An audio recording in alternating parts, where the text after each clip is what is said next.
Welcome to the Contract Administration Tool. This video is a tutorial on how to navigate the Contract Administration Tool, which will aid in determining whether DCMA or the Air Force Contracting Office should be responsible for contract administration. Remember, this tool is just that, a tool. Each case is situation dependent and requires comprehensive thought and analysis by the contracting team. This tool is designed purely to aid with this process. Toolbar provides quick access to the various parts of this tool. To start, there are three sequential modules that make up the tool: the tables with product service codes, decision tree, and the pre-solicitation checklist for the contracting officer. Navigation is simply by clicking on the flying tiger to move on to the next page.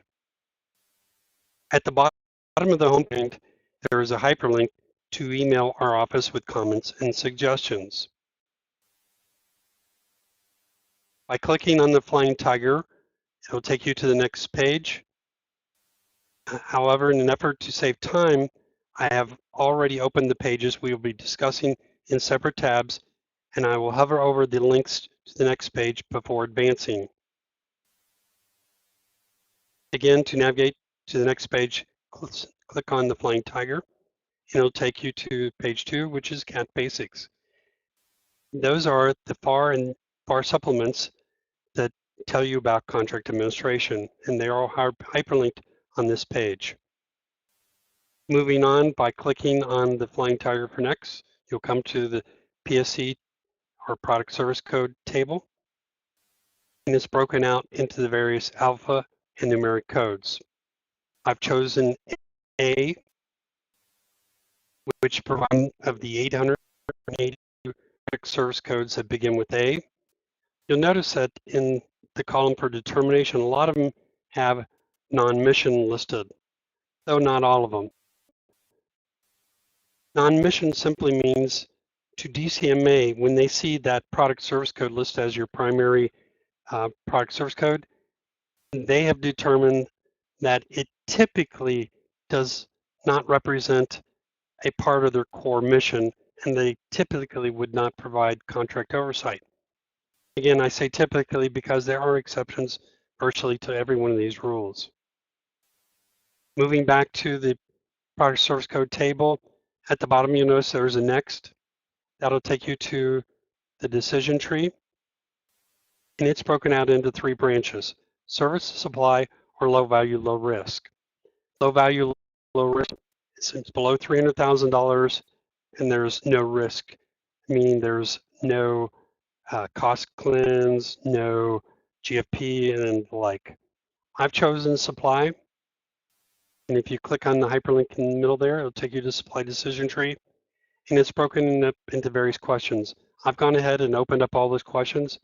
If you click yes or no, it'll move you on through the tree. If you click no, it'll take you to each of these questions presented. I've chosen to highlight the COTS and MOTS question.